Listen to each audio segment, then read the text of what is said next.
Selamat datang di channel Simar Imam. Seperti biasa, jangan lupa pasang headset kalian. Siapkan kopi dan camilan. Lupakan pahitnya kehidupan. Mari kita dengarkan sambil rebahan. Puan Tanah adalah dewa. Bab 281. Maju cepat ke akhir pekan, Qin Ming dan Situ Honglian pergi ke bandara dan mengantar Bai Linglong naik pesawat penumpang ke Paris. Selain rekan perusahaan, Bai Linglong ditemani oleh si kembar Huo Xiun dan Huo Xiu. Qin Ming sangat mengkhawatirkan keselamatan Bai Linglong setelah tiba di Paris, jadi dia mengirim Sister Huo Xiun untuk melindunginya guna mencegah keluarga Yang dan Bai mengejarnya ke Paris dan terus mengganggu Bai Linglong. Setelah mengantar Bai Linglong pergi, Qin Ming dan Situ Honglian kembali ke kediaman mereka, berencana pergi ke pantai untuk menikmati angin laut dan bersenang-senang. Namun, ketika Qin Ming kembali ke villa, dia menemukan dua tamu tak diundang menunggu di luar gerbang. Mendampingi Xiao Bingkun adalah Xiao Yutong, putri tertua dari keluarga Xiao yang sudah berhari-hari tidak dilihatnya. Mereka berdua adalah keturunan keluarga Xiao dan merupakan sepupu. Meskipun Xiao Bingkun mendominasi di depan orang luar, dia sangat mencintai sepupunya Xiao Yutong. Keduanya memiliki hubungan yang baik sejak mereka masih muda, seperti saudara kandung. Karena Xiao Bingkun dan Yang Jie gagal menyerang Qin Ming malam itu, dalam beberapa hari terakhir, setiap setelah jam 12 tengah malam, perut bagian bawah mereka tiba-tiba akan merasakan sakit yang menusuk seperti pisau. Dan rumah sakit tidak berdaya dengan gejalanya. Mereka berdua memikirkannya dan mengira Qin Ming lah yang bertanggung jawab, karena sebelum berangkat malam itu, Qin Ming menamparkan perut mereka 2 kali. Mereka tidak menyangka kekuatannya begitu besar. Keduanya tidak dapat menahan rasa sakit yang menyayat hati, dan rumah sakit tidak berdaya, jadi mereka tidak punya pilihan selain datang ke Qin Ming untuk meminta bantuan. Saudara Qin, aku sudah lama tidak bertemu denganmu. Silakan datang dan temukan dirimu baik-baik saja. Dia masih mengenakan bretel, celana pendek, dan stocking hitam, dan dia terlihat seksi dan awet muda. Perbedaannya dari sebelumnya adalah rambutnya tidak lagi ungu, tetapi diwarnai kembali menjadi hitam. Nona Xiao, datang mengunjungi saya, silakan masuk. Qin Ming menyapa dengan hangat, tetapi memandang Xiao Bingkun dan Yang Jie seolah-olah mereka bukan siapa-siapa. Saya datang ke sini dengan sepupu saya. Saya mendengar ada beberapa kesalahpahaman di antara Anda. Saya ingin menjadi pembawa damai dan membantu Anda menyelesaikannya. Xiao Yutong menjelaskan tujuan kunjungannya. Dan aku. Yang Jie memaksakan senyuman yang agak munafik, ada banyak kesalahpahaman antara saudara Qin dan aku sebelumnya, dan aku datang ke sini khusus untuk meminta maaf. Wajah Qin Ming tenggelam dan dia berkata tanpa ampun, siapapun saudaramu, jangan menaruh emas di wajahmu. Yang Jie menahan amarahnya dan tersenyum canggung. Untuk menyembuhkan luka aneh dan menyelamatkan nyawanya, dia harus menanggung tidak peduli betapa terhinanya Qin Ming hari ini. Tuan Qin, Anda tidak peduli dengan kesalahan rakyat kecil. Perdana Menteri sangat suka mendukung perahu. Saya sudah menyiapkan hadiah kecil, terimalah. Saat dia berbicara, Yang Jie mengambil sebuah kotak panjang yang dikemas dengan indah dengan ginseng di dalamnya. Xiao Bingkun tidak berbicara, karena Xiao Yutong sudah menjelaskan tujuannya. Dia mendengar bahwa Xiao Yutong dan Qin Ming mengenal satu sama lain dan memiliki hubungan yang baik, jadi dia membawa sepupunya untuk membantu Ming menerima permintaan maaf Yang Jie. Ginseng. Qin Ming melirik kotak di tangan Yang Jie dengan ekspresi jijik di wajahnya. Ada begitu banyak barang palsu akhir-akhir ini, siapa yang tahu jika Anda bisa menggunakan wortel untuk membodohi saya. Ini adalah ginseng liar yang telah ada selama ratusan tahun. Kualitasnya benar-benar tak tertandingi. Saya menghabiskan banyak usaha untuk mendapatkannya. Jika Tuan Qin tidak mempercayainya, Anda bisa meminta seseorang untuk mengidentifikasinya dan pastikan itu tidak palsu. Yang Jie sepertinya dijelaskan dengan tulus. Memberikannya kepadaku secara gratis. Tanya Qin Ming. Ya, ini permintaan maaf saya. Terimalah, Tuan Qin. Saya juga bersedia mengubah permusuhan menjadi persahabatan dengan Anda dan menghapus semua dendam sebelumnya. Saya menerima ginseng tersebut. Qin Ming mengedipkan mata pada Situ Honglian, yang mengangguk dengan sadar. Setelah Situ Honglian mengambil kotak berisi ginseng tersebut, Qin Ming melanjutkan, tapi, Anda dapat memberi saya satu sebagai hadiah. Jika Anda hanya ingin menyelesaikannya dendam, angan-anganmu terlalu keras. Jika tidak ada yang lain, kamu bisa pergi. Sialan, kamu menyimpan barang-barang itu dan kamu akan mengusirku dalam sekejap. Itu sangat tercela. Yang Jie diam-diam mengutuk, tetapi dia tidak berani menunjukkannya, jika tidak, pohon ginseng yang bagus akan terbuang percuma. Tuan Qin, saya dengan tulus meminta maaf kepada Anda kali ini. Selama Anda bersedia memaafkan saya, jangan ragu untuk meminta syarat apapun. Saya ingat beberapa orang masih berhutang sejumlah uang kepada saya. Jika Anda ingin saya menerima permintaan maaf Anda dapat menebus uang yang terhutang. Qin Ming berkata dengan sangat tidak puas. Mulut Yang Jie bergerak-gerak. Dia memeras 20 juta dari saya. Jika Anda tidak puas, berapa banyak lagi yang Anda inginkan? Jika Anda memiliki kehidupan yang harus diambil, apakah Anda memiliki kehidupan yang harus dihabiskan? Malam itu, saya membayar banyak kompensasi. Jangan terlalu serakah. Serakah. Qin Ming mencibir, itulah hutangmu padaku. Wajar jika aku menagih hutang. Jika kamu tidak punya uang, jangan bicara. Qin Ming meminta uang, tetapi Yang Jie tidak tahu dan menatap Xiao Bingkun dengan mata bertanya-tanya. Xiao Bingkun tidak tahu bagaimana membujuk Qin Ming, jadi dia meminta bantuan Xiao Yutong. Saudara Qin, jika aku memanggilmu saudara, tidak akan ada orang luar di antara kita.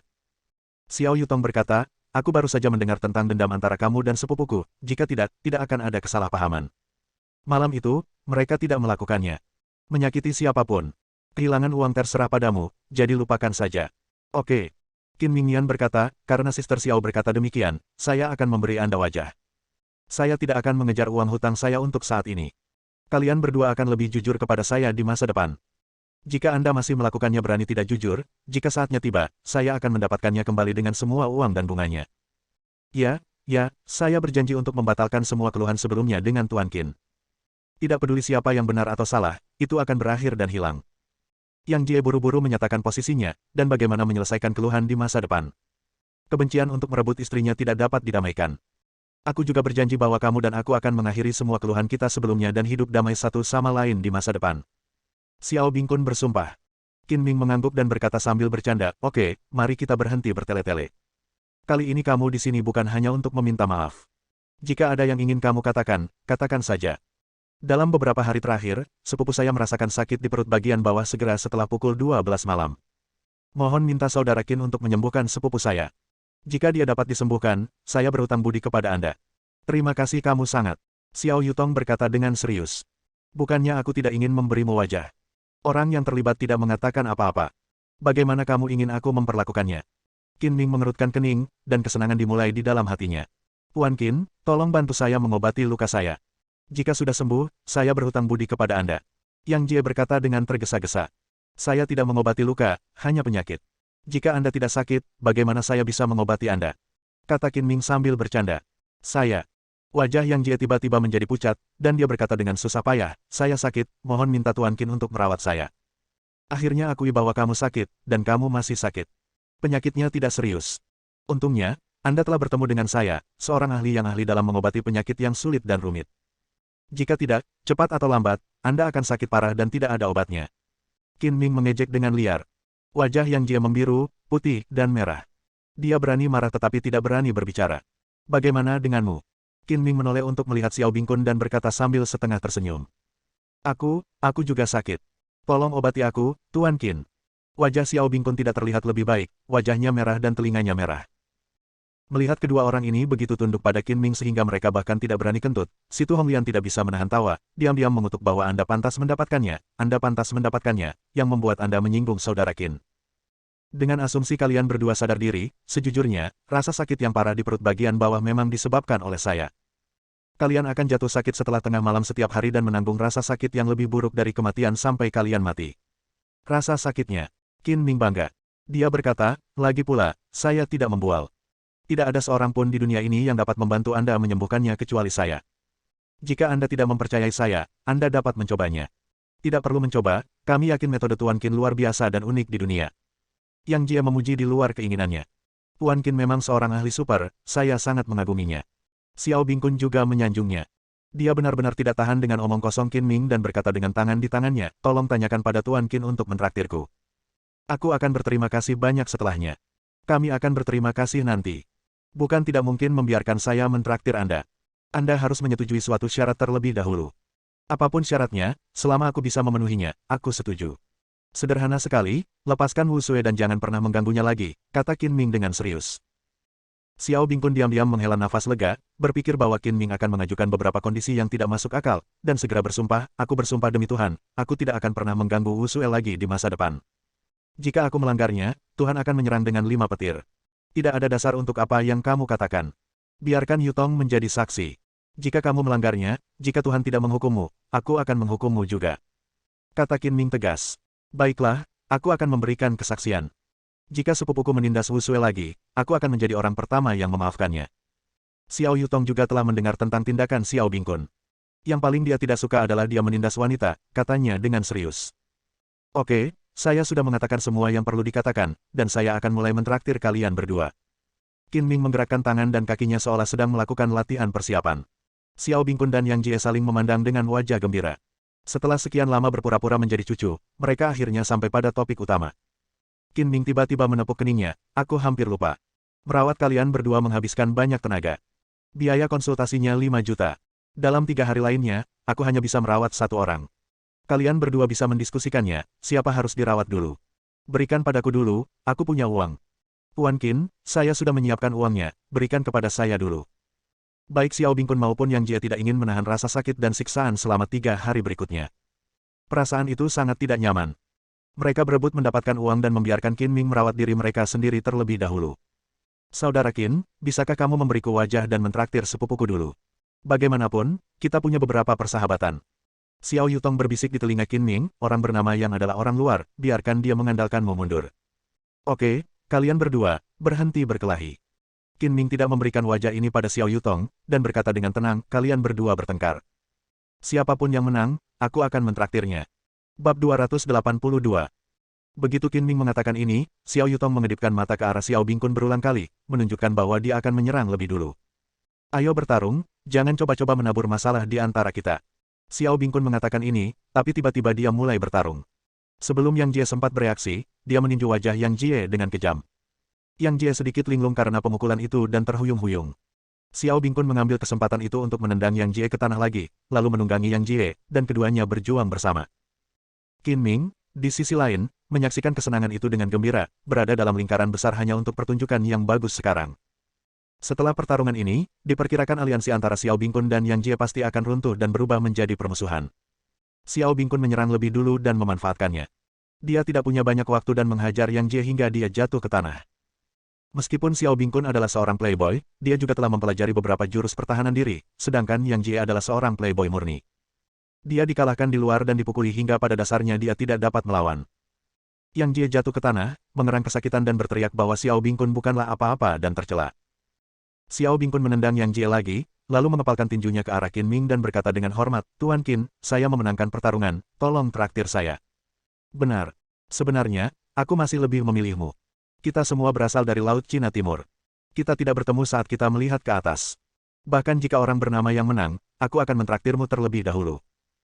Selain itu, tanpamu menarik orang bernama Yang, tadi malam aku tidak mungkin mendapat 20 juta, tapi aku ingin 10 juta lebih sedikit darimu. Apakah itu cukup untuk menjagamu? Qin Ming terus memprovokasi. Cukup untuk diurus, cukup untuk diurus. Xiao Bingkun mengangguk berulang kali, sambil mengutuk dalam hatinya, bisakah kamu berhenti berbicara terlalu banyak omong kosong? Mulai berbisnis, saya sangat cemas. Diam, aku akan mulai mengobatimu. Qin Ming tiba-tiba mengambil tindakan dan meraih perut bagian bawah Xiao Bingkun dengan tangan kanannya seperti cakar elang. Dalam pandangan Xiao Yutong, saat telapak tangan Qin Ming perlahan terangkat, bola energi hitam keluar dari perut Xiao Bingkun, dan kemudian menghilang. Oke. Qin Ming bertepuk tangan dan berkata setelah mengeluarkan awan energi hitam. Hanya dalam beberapa detik, wajah Xiao Bingkun menjadi pucat karena kesakitan, dan dahinya dipenuhi keringat. Apakah ini bagus? Xiao Yutong bertanya, merasa itu terlalu sederhana. Ini belum sembuh total. Aku akan mentraktirmu lagi dalam sebulan. Mata Qin Ming tiba-tiba menjadi tajam dan dia menatap Xiao Bingkun dan berkata, aku ingin melihat penampilanmu bulan depan. Jika kamu tampil baik, saya akan mentraktir Anda secara gratis setelah 1 bulan. Jika kinerja Anda tidak baik, tunggu saja sampai mati. Aku harus menjalani perawatan lagi dalam sebulan. Sial, bajingan ini benar-benar menghemat banyak. Xiao Bingkun mengumpat secara diam-diam. Sekarang petunjuk itu jatuh ke tangan Qin Ming, dia tidak berani bercanda dengan nyawanya sendiri. Dia memutuskan untuk menjauh dari Qin Ming selama sebulan ke depan dendam dan dendam lama. Katakan lagi, saya telah mengkonsumsi terlalu banyak sekarang. Saya harus kembali berlatih dan memulihkan keterampilan saya. Anda dapat melakukannya sendiri. Setelah mengatakan itu, Qin Ming berbalik dan berjalan ke halaman villa. Dia tidak membiarkan Xiao Bingkun dan yang lainnya masuk ke villa. Situ Honglian tidak bisa menahan senyum genit, Saudara Qin, kamu benar-benar orang yang membuat kedua orang itu begitu patuh sehingga mereka bahkan tidak berani kentut. Sangat memuaskan untuk menontonnya. Saat berhadapan dengan orang jahat, kamu harus lebih kejam dari mereka. Mari kita lihat apakah mereka berani tidak jujur di masa depan. Kata Qin Ming sambil tersenyum bangga. Puan muda Yang, baru saja. Aku benar-benar minta maaf. Aku tidak punya pilihan selain melakukannya. Di luar pintu, Xiao Bingkun berkata dengan munafik. Jangan lakukan ini, Xiao Bingkun, kamu dan aku tidak cocok. Setelah sekian lama berpura-pura menjadi cucu, penyakitnya tidak kunjung sembuh, dan dia harus menderita penyiksaan yang menyakitkan selama beberapa hari lagi oleh Xiao Bingkun. Yang Jie menjadi marah dan pergi. Xiao Yutong menggelengkan kepalanya berulang kali dan bergumam pada dirinya sendiri, Qin Ming adalah orang jahat. Dia menipu sepupunya untuk mendapatkan 5 juta yuan lagi, belum lagi, dan juga menghasut hubungan antara dia dan Yang Jie, menuai keuntungan, tapi itu saja. Semua kesalahan sepupunya. Mati bersama Yang Jie. Sepupu, silakan pergi dulu, ada yang harus kulakukan. Melihat Xiao Bingkun pergi, Xiao Yutong berjalan ke ruang tamu villa sambil tersenyum, kembali ke dirinya yang biasa sebagai penyihir kecil yang unik. Saudara Qin, saya di sini lagi, Anda tidak akan menyambut saya, kan? Selamat datang, selamat datang. Qin Ming menyapa sambil tersenyum, Nona Xiao datang dari jauh, bagaimana mungkin saya tidak menyambutnya? Silakan duduk. Xiao Yutong duduk sembarangan di sofa, matanya tertuju pada kotak di sebelah meja kopi tanpa ragu-ragu. Di dalamnya ada, biaya diagnosis 5 juta yang diberikan oleh Xiao Bingkun. Dia menunjukkan ekspresi terobsesi dengan uang dan berkata sambil tersenyum, Qin saudaraku, aku harus mendapat bagian dari kredit untuk biaya pengobatan yang kamu peroleh kali ini, berapa banyak yang ingin kamu bagikan denganku? Mendengar ini, Qin Ming terdiam dan berkata perlahan, hari ini aku merawat Xiao Bingkun karena wajahmu. Jika kamu tidak ikut denganku, aku tidak akan peduli dengan hidup atau matinya. Jangan lupa bahwa kamu berhutang budi padaku, aku belum membalas budinya.